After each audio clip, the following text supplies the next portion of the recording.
ನಮಸ್ಕಾರ ಸ್ವಾಮಿ, ಹೇಗಿದ್ದೀರಾ? ಓಹ್, ಮತ್ತೆ ಬಂದ್ಬಿಟ್ಲಲ್ಲಪ್ಪ ತಲೆನೋವು ಸುದ್ದಿ ಹೊತ್ಕೊಂಡು ಅಂದ್ರ. ಇವತ್ತು ನಾವು ನಿಮಗೆ ಯಡಿಯೂರಪ್ಪ ರಾಜಕೀಯ ಜೀವನದಲ್ಲಿ ಯಾರಿಗೆಲ್ಲ ತಲೆನೋವಾಯಿತು ಅನ್ನೋ ಸುದ್ದಿ ಹೊತ್ಕೊಂಡು ಬಂದಿದ್ದೀವಿ. ಹಾಗಾದ್ರೆ ಶುರು ಮಾಡ್ಕೊಳ್ಳೋಣ ಅಲ್ವಾ? ತಲೆನೋವು ಸುದ್ದಿ 2012.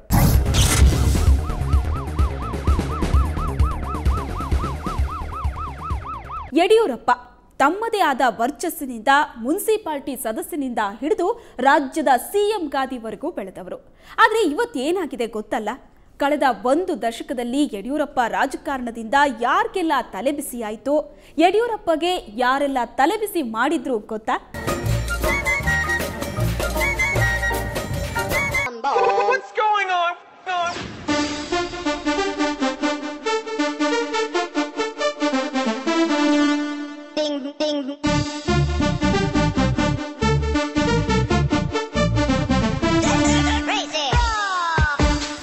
ರಾಜ್ಯ ರಾಜಕಾರಣದಲ್ಲಿ ತಮ್ಮದೇ ಆದ ವರ್ಚಸ್ಸಿನಿಂದ ಕಮಲ ಇಟ್ಕೊಂಡು ಯಡಿಯೂರಪ್ಪ ಬೆಳೆದಿದ್ರು. ಆದರೆ ಇದೀಗ ಕಮಲ ಅರಳದಂತೆ ಮಾಡ್ತೀನಿ ಅಂತ ಹೊರಟಿದ್ದಾರೆ.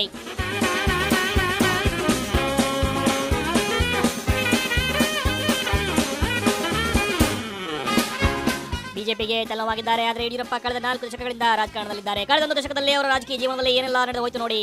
ಅಧಿಕಾರದ ಚುಕ್ಕಾಣಿ ಹಿಡಿದದ್ದು ಆಯ್ತು, ಅಧಿಕಾರ ಕಳೆದುಕೊಂಡದ್ದು ಆಯ್ತು. ಅವರ ಈ ರಾಜಕೀಯ ಹಾದಿಯಲ್ಲಿ ಎಷ್ಟೆಲ್ಲ ಮುಖಂಡರಿಗೆ ತಲೆನೋವಾಗಿದೆ ಅಂತೀರಾ? ಯಡಿಯೂರಪ್ಪಗೆ ಅವರಿಂದ ತಲೆನೋವಾಯ್ತಾ ಅಥವಾ ಅಂತವರಿಂದ ಯಡಿಯೂರಪ್ಪಗೆ ತಲೆನೋವಾಯ್ತಾ ಗೊತ್ತಿಲ್ಲ. ರಾಜಕಾರಣದಲ್ಲಿ ಸಾಕಷ್ಟು ಗುಲ್ಲೆದ್ದಿರೋದಂತೂ ನಿಜ.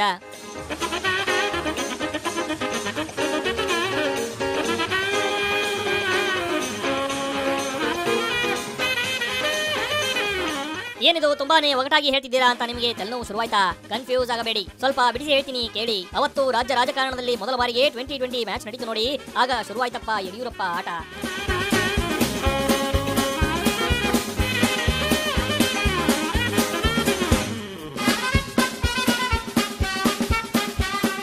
ಜೆಡಿಎಸ್ನಲ್ಲಿ ಆಗ ದಿಢೀರಾಗಿ ಮುಂಚೂಣಿಗೆ ಬಂದಿದ್ದ ದೊಡ್ಡಗೌಡರ ಸುಪುತ್ರ ಕುಮಾರಣ್ಣ. ಅವ್ರ ಜೊತೆ ಕೈ ಜೋಡಿಸಿದ ಯಡಿಯೂರಪ್ಪ ಕೈಪಾಟಿಯನ್ನೇ ಅಧಿಕಾರದಿಂದ ಕೆಳಗಿಳಿಸಿದ್ರು. ಆಗ ಕುಮಾರಣ್ಣಂಗೆ ದೊಡ್ಡಗೌಡರು ಬುದ್ಧಿ ಮಾತು ಹೇಳಿದ್ರು. ಬಿಎಸ್ವೈಗೆ ಹೈಕಮಾಂಡು ಬುದ್ಧಿ ಹೇಳಿತ್ತು. ಆದರೆ ಇಬ್ಬರದ್ದು ಹುಡುಗ ಬುದ್ಧಿ ನೋಡಿ ದೊಡ್ಡವರಿಗೆ ತಲೆನೋವಾದ್ರೂ ಆಶೀರ್ವಾದ ಮಾಡಿದ್ರು. ಸ್ಥಾಪಿತವಾದ ಭಾರತದ ಸಂದರ್ಭದಲ್ಲದೆ ಅನ್ಯತಾ ಯಾವ ವ್ಯಕ್ತಿಗೆ ಅಥವಾ ವ್ಯಕ್ತಿಗಳಿಗೆ ಆಗಲಿ ಪ್ರತ್ಯಕ್ಷವಾಗಿ ಅಥವಾ ಪರೋಕ್ಷವಾಗಿ ತಿಳಿಸುವುದಿಲ್ಲ ಅಥವಾ ಪ್ರಕಟಿಸುವುದಿಲ್ಲ. ಜೆಡಿಎಸ್ ಬಿಜೆಪಿ ಸಮ್ಮಿಶ್ರ ಸರ್ಕಾರದಲ್ಲಿ ಕುಮಾರಣ್ಣ ಸಿಎಂ ಆದ್ರೆ ಬಿಎಸ್ವೈ ಡಿಸಿಎಂ ಆಗ್ಬಿಟ್ರು. ಫಸ್ಟ್ ಇನ್ನಿಂಗ್ಸ್ ನಲ್ಲಿ ಎಚ್ಡಿಕೆ ಭರ್ಜರಿಯಾಗಿ ಬ್ಯಾಟಿಂಗ್ ಮಾಡಿದ್ರು. ಅವರಿಗೆ ಬಿಎಸ್ವೈ ಕೂಡ ಚೆನ್ನಾಗಿ ಸಪೋರ್ಟ್ ಮಾಡಿದ್ರು. ಬನ್ನಿ, ಕುಮಾರಣ್ಣ ಸಿಎಂ ಆಗಿ 20 ತಿಂಗಳು ಕಳೆದು ಸಿಎಂ ಕುರ್ಚಿ ಯಡಿಯೂರಪ್ಪಗೆ ಬಿಟ್ಟು ಕೊಡಬೇಕಾಗಿತ್ತು. ಆಗ ರಂಗ ಪ್ರವೇಶ ಮಾಡಿದ ದೊಡ್ಡಗೌಡರು ಬಿಎಸ್ವೈಗೆ ಬ್ಯಾಟಿಂಗ್ ಕೊಡದಂತೆ ಕುಮಾರಣ್ಣಗೆ 3 ಗೆಳೆ ಎಳೆದಿದ್ರು. ಅಪ್ಪನ ಮಾತು ಕೇಳಿದ ಸುಪುತ್ರ ಕೂಡ ಹಾಗೆ ಮಾಡಿದ್ರು. ಶುರುವಾಯ್ತು ನೋಡಿ ಡಿಜಿ ಆಟ. ನನಗೆ ನಂಬಿಕೆ ದ್ರೋಹ ಮಾಡಿದ್ರು ಅಂತ ಬರೆಸಿಬಿಟ್ಟಿದ್ರು ಬಿಎಸ್ವೈ.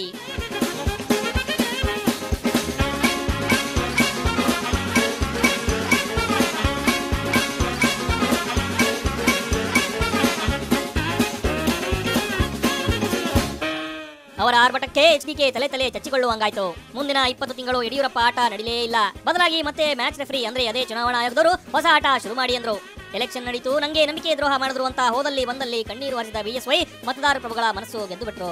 ವಿಧಾನಸಭೆ ಚುನಾವಣೆಯಲ್ಲಿ ಬಿಜೆಪಿ ಅತಿ ಹೆಚ್ಚು ಸ್ಥಾನ ಪಡೆದು ಸರ್ಕಾರ ರಚನೆಗೆ ಮುಂದಾಯ್ತು. ಬಹುಮತ ಇಲ್ಲದರಿಂದ ಎಕ್ಸ್ಟ್ರಾ ಪ್ಲೇಯರ್ ಅಂದ್ರೆ ಅದೇ ಕಣ್ರಿ ಪಕ್ಷೇತರ ಶಾಸಕರ ಬೆಂಬಲ ಗಿಟ್ಟಿಸಿದ್ರು. ಬಳ್ಳಾರಿಯ ಗಣಿತಗಳು ಅವತ್ತು ಬಿಎಸ್ವೈ ಬೆನ್ನಿಗೆ ನಿಂತು ಬಿಟ್ಟಿದ್ರು. ಯಡಿಯೂರಪ್ಪ ಹಿರಿ ಹಿಗ್ಗಿ ಬಿಟ್ಟಿದ್ರು.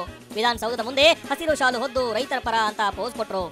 ಮೂಕೆನಕೆರೆ ಸಿದ್ದಲಿಂಗಪ್ಪ ಯಡಿಯೂರಪ್ಪ ಎಂಬ ಹೆಸರಿನವನಾದ ನಾನು ವಿಧಿದ್ವಾರ ಸ್ಥಾಪಿತವಾದ ಭಾರತದ ಸಂವಿಧಾನದ ವಿಷಯದಲ್ಲಿ ಶ್ರದ್ಧೆಯಿಂದಲೂ ನಿಷ್ಠೆಯಿಂದಲೂ ಕೂಡಿರುತ್ತೇನೆಂದು ಭಾರತದ ಸಾರ್ವಭೌಮತೆಯನ್ನು ಮತ್ತು ಸಮಗ್ರತೆಯನ್ನು ಸಮರ್ಥಿಸುತ್ತೇನೆಂದು ಕರ್ನಾಟಕ ರಾಜ್ಯದ ಮುಖ್ಯಮಂತ್ರಿಯಾಗಿ ನನ್ನ ಕರ್ತವ್ಯಗಳನ್ನು ಶ್ರದ್ಧೆಯಿಂದಲೂ ಶುದ್ಧಂತಃಕರಣದಿಂದಲೂ ನಿರ್ವಹಿಸುತ್ತೇನೆಂದು ಭಯ ಅಥವಾ ಪಕ್ಷಪಾತವಿಲ್ಲದೆ ರಾಗ ಅಥವಾ ದ್ವೇಷವಿಲ್ಲದೆ ಎಲ್ಲ ಬಗೆಯ ಜನರಿಗೂ ಸಂವಿಧಾನ ಮತ್ತು ವಿಧಿಗೆ ಅನುಸಾರವಾಗಿ ನ್ಯಾಯವನ್ನು ಮಾಡುತ್ತೇನೆಂದು ರೈತ ಮತ್ತು ಭಗವಂತನ ಹೆಸರಿನ ಮೇಲೆ ಪ್ರಮಾಣ ಮಾಡುತ್ತೇನೆ.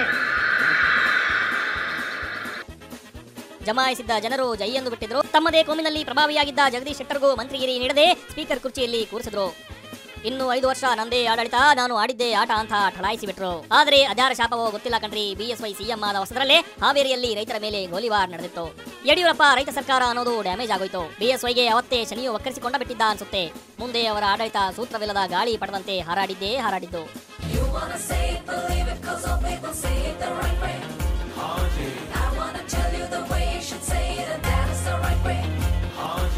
ಎಡ್ಡಿ ಕಂಡಾನು ಸೋಮವಾರ ಪಕ್ಷಾನು ಬೇಡಂಗಿಲ್ಲ. ಗೋರು ಅಪ್ನೇನು ಇಲ್ದಂಗೂ ಎಲ್ಲೂನು ಹೋಗಂಗಿಲ್ಲ. ಸದ್ಯಕ್ಕಂತೂ ಪಕ್ಷ ಬೇಡಲ್ಲ, ಕುರ್ಚಿಗಾಗಿ ರಗಳೆ ಮಾಡಲ್ಲ, ಸುಮ್ನೆ ಮಾತ್ರ ನಾನು ಕೂರಲ್ಲ, ಹಂಗಂತ ಹಿಂಗಂತ ಏನೇನು ಅಂತಾರಲ್ಲ. ಹೋಗ್ಲಿ ಬಿಡು ಹೋಗ್ಲಿ ಬಿಡು ಹೋಗ್ಲಿ ಬಿಡು. ಬಿಜೆಪಿ ಸರ್ಕಾರದ ಮೇಲೆ ರಾಜ್ಯದ ಮತದಾರ ಪ್ರಭುಗಳಿಗೂ ಭಾರೀ ನಿರೀಕ್ಷೆ ಇತ್ತು. ಯಾಕಂದ್ರೆ ಆಗ್ಲೇ ದಿಲ್ಲಿಲಿ ವಾಜಪೇಯಿ ಆಡಳಿತ ನೋಡಿ ಖುಷಿಯಾಗಿತ್ತು. ಅಂಥದ್ದೇ ಕನಸು ಕಂಡಿದ್ದ ರಾಜ್ಯದ ಜನರಿಗೂ ರಾಜ್ಯ ರಾಜಕೀಯ ತಲೆನೋವು ತಂದಿದ್ದು ಸುಳ್ಳಲ್ಲ ಬಿಡಿ.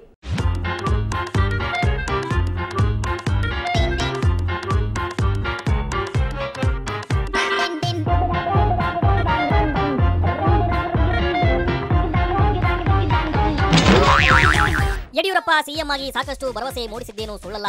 ಹೀಗೆ ಯಡಿಯೂರಪ್ಪ ಕ್ಯಾಪ್ಟನ್ಶಿಪ್ನಲ್ಲೇ ಬಿಜೆಪಿ ಚೆನ್ನಾಗಿ ಆಟ ಆಡ್ತಿದೆ ಅನ್ನೋ ಲೆಕ್ಕಾಚಾರ ಇತ್ತು. ಆದರೆ ಒಳಗೊಳಗೆ ಕ್ಯಾಪ್ಟನ್ ವಿರುದ್ಧ ಮಸರತ್ತು ನಡೆದಿತ್ತು. ಹೆಲಿಕಾಪ್ಟರ್ನಲ್ಲೇ ಹಾರಾಟ ಎಲ್ಲ ಮಾನಿಟರಿಂಗ್ ಮಾಡ್ತಿದ್ದ ಬಳ್ಳಾರಿಯ ಗಣಿಗಳು ಬಿಎಸ್ವೈ ಕಾಲೆಳೆಯೋಕೆ ಶುರು ಮಾಡಿದ್ರು. 2008ರಲ್ಲಿ ರಾಜ್ಯದಲ್ಲಿ ಭಾರಿ ಮಳೆಯಾಗಿತ್ತು. ರಾಜ್ಯವೇ ಕೊಚ್ಚಿ ಹೋದಂತ ಪರಿಸ್ಥಿತಿ. ಸರಿಯಾಗಿ ಅದೇ ವೇಳೆಯಲ್ಲಿ ಯಡಿಯೂರಪ್ಪ ಕುರ್ಚಿಯು ಅಲಗಾಡಿತ್ತು. ಕ್ಯಾಪ್ಟನ್ಗೆ ಗಣಿಗಳು ಸಖತ್ ತಲೆನೋವಾಗಿದ್ರು. ಒಂದಿಷ್ಟು ಶಾಸಕರನ್ನ ಹೈಜಾಕ್ ಮಾಡಿ ಬಿಎಸ್ವೈ ವಿರುದ್ಧ ಛೂ ಬಿಟ್ಟಿದ್ರು. ಯಾರನ್ನು ನಾನು ಕೂಗುವುದಿಲ್ಲ ಹತ್ತಿರ, ಹೋಗೋದೆಲ್ಲ ಹೋಗಲಿ ದೂರ ದೂರ, ಯಾರನ್ನು ನಾನು ಕೂಗುವುದಿಲ್ಲ ಹತ್ತಿರ, ಯಾರನ್ನು ನಂಬಿ ನಾ ಹುಟ್ಟಿಲ್ಲ, ಯಾರಿಗೂ ನಾನು ಹೆದರೋದಿಲ್ಲ, ಹೋಗೋ. ಮೊದಲ ಬಾರಿಗೆ ಹೈಕಮಾಂಡ್ ಮಧ್ಯಪ್ರವೇಶ ಮಾಡಿ ಬಿಎಸ್ವೈಗೆ ಪಾಠ ಮಾಡಿತ್ತು. ಅಲ್ಲಿಂದ ಅವರ ತಲೆನೋವು ಕಡಿಮೆಯಾಗಲೇ ಇಲ್ಲ ಬಿಡಿ. ಯಡಿಯೂರಪ್ಪ ಹಠಮಾರಿತನ ತೋರುತ್ತಿದ್ದಾರೆ, ಆಪ್ತರಿಗಷ್ಟೇ ಮಣೆ ಹಾಕ್ತಿದ್ದಾರೆ ಅನ್ನೋದು ಗಣಿಗಳು ಹಾಗೂ ಬೆಂಬಲಿಗರ ಆರೋಪವಾಗಿತ್ತು. ಇದಕ್ಕೆಲ್ಲ ಮುಖ್ಯ ಕಾರಣ ಅಂದ್ರೆ ಶೋಭಾ ಮೇಡಂ ಎಲ್ಲಾ ಕಡೆ ಮೂಗು ತೋರಿಸಿದ್ದಾರೆ ಅನ್ನೋದು. ಬಿಎಸ್ವೈ ಆಡಳಿತಕ್ಕೆ ಶೋಭಕ್ಕ ಮೆರುಗು ನೀಡ್ತಿದ್ರು. ಶೋಭಾ ಮೇಡಂಗೆ ಗೃಹ ಖಾತೆ ಅಂತ ಪ್ರಮುಖ ಖಾತೆ ನೀಡಿದ್ದು ಪ್ರಮುಖ ನಿರ್ಧಾರಗಳಲ್ಲಿ ಮುಂಚೂಣಿಯಲ್ಲಿರೋದು ಜನಾರ್ದನ ರೆಡ್ಡಿ ಗ್ಯಾಂಗ್ಗೆ ಇಷ್ಟ ಇರಲಿಲ್ಲ. ಹೀಗಾಗಿ ಬಿಜೆಪಿ ಆಗಲೇ ಒಡೆದ ಮನೆಯಾಗಿತ್ತು. ಕ್ಯಾಪ್ಟನ್ ವಿರುದ್ಧ ಗಣಿಗಳ ಗುಟ್ರು ದಿನೇ ದಿನೇ ಹೆಚ್ಚಾಗ್ತಾನೆ ಹೋಯ್ತು.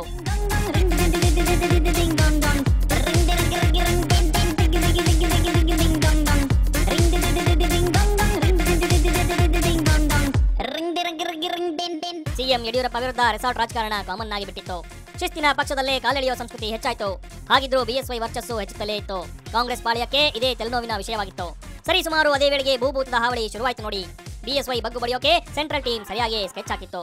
ಅದಕ್ಕೆ ತಕ್ಕಂತೆ ಗವರ್ನರ್ ಹಂಸರಾಜ ಭಾರದ್ವಾಜ್ ಕಾನೂನು ಕೈಗೆತ್ತಿಕೊಂಡು ಬಿಎಸ್ವೈಗೆ ಟಿವಿಯೋಕೆ ಶುರು ಮಾಡಿದ್ರು. ಭೂಸುಳಿಯಲ್ಲಿ ಸಿಲುಕಿದ ಯಡಿಯೂರಪ್ಪ ಲೋಕಾಯುಕ್ತರ ಕೆಂಗಣಿಗೂ ಗುರಿಯಾದ್ರು.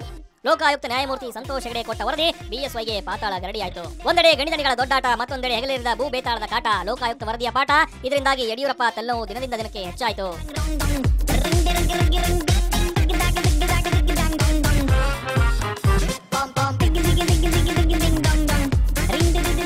ಮತ್ತೊಂದೆಡೆ ಗಣಿ ಜನಾರ್ದನ ರೆಡ್ಡಿ ಕೂಡ ಗಣಿ ಹೊಂಡಕ್ಕೆ ಬಿದ್ದು ಬಿಟ್ಟಿದ್ರು. ಲೋಕಾಯುಕ್ತ ವರದಿಯಿಂದ ಸಿಬಿಐ ಹದ್ದಿನಂತೆರಗಿತ್ತು. ಅದರಿಂದಾಗಿ ಕ್ಯಾಪ್ಟನ್ ಆಗಿದ್ದ ಯಡಿಯೂರಪ್ಪ ಹಾಗೂ ಕ್ಯಾಪ್ಟನ್ಗೆ ಆಟ ಆಡಿಸೋಕೆ ಹೊರಟಿದ್ದ ರೆಡ್ಡಿ ಆಟಕ್ಕೆ ಬ್ರೇಕ್ ಬಿತ್ತು. ಸಿಬಿಐ ಬಲೆಗೆ ಬಿದ್ದ ಜನಾರ್ದನ ರೆಡ್ಡಿ ಆಂಧ್ರದ ಜೈಲು ಪಾಲಾದ್ರು.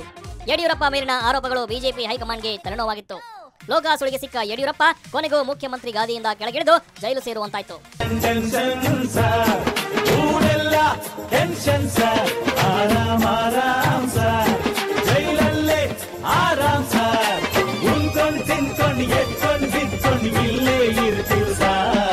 ಆಗ ಹಠ ಮಾಡಿ ನಗುಮುಖದ ಸರ್ದಾರ ಸದಾನಂದ ಗೌಡರಿಗೆ ಪಟ್ಟ ಕಟ್ಟಿದ್ರು ಯಡಿಯೂರಪ್ಪ ಏನೇ ಮಾಡಿದ್ರು ಅದು ಅವರಿಗೆ ತಿರುಗುಬಾಣವಾಯಿತು.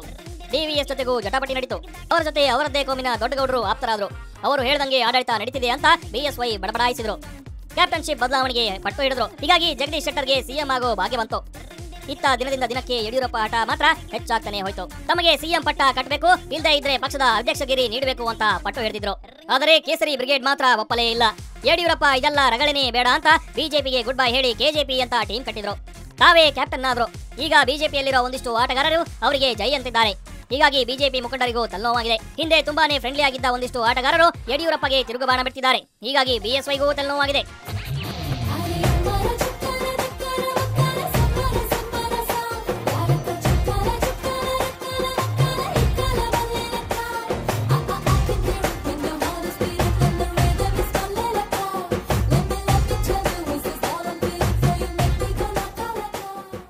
ಒಟ್ಟಾರೆ ಹೆಚ್ಚಿನ ಅಧಿಕಾರ ಸಿಕ್ಕಂತೆಲ್ಲ ಯಡಿಯೂರಪ್ಪ ತಲೆನೋವು ಹೆಚ್ಚಾಗ್ತಾನೆ ಬಂತು. ಈಗಲಾದ್ರೂ ಕಡಿಮೆ ಆಗಿದೆಯಾ ಅಂದ್ರೆ ಅದೂ ಇಲ್ಲ. ಇವು 2012ರ ತಲೆನೋವು ಸುದ್ದಿಗಳು. ನೀವು ಮಾತ್ರ ಯಾವುದಕ್ಕೂ ತಲೆಬಿಸಿ ಮಾಡ್ಕೋಬೇಡಿ. ನೇರ ದಿಟ್ಟ ನಿರಂತರ ಸುದ್ದಿಗಾಗಿ ನೋಡ್ತಾ ಇರಿ ಸುವರ್ಣ ನ್ಯೂಸ್.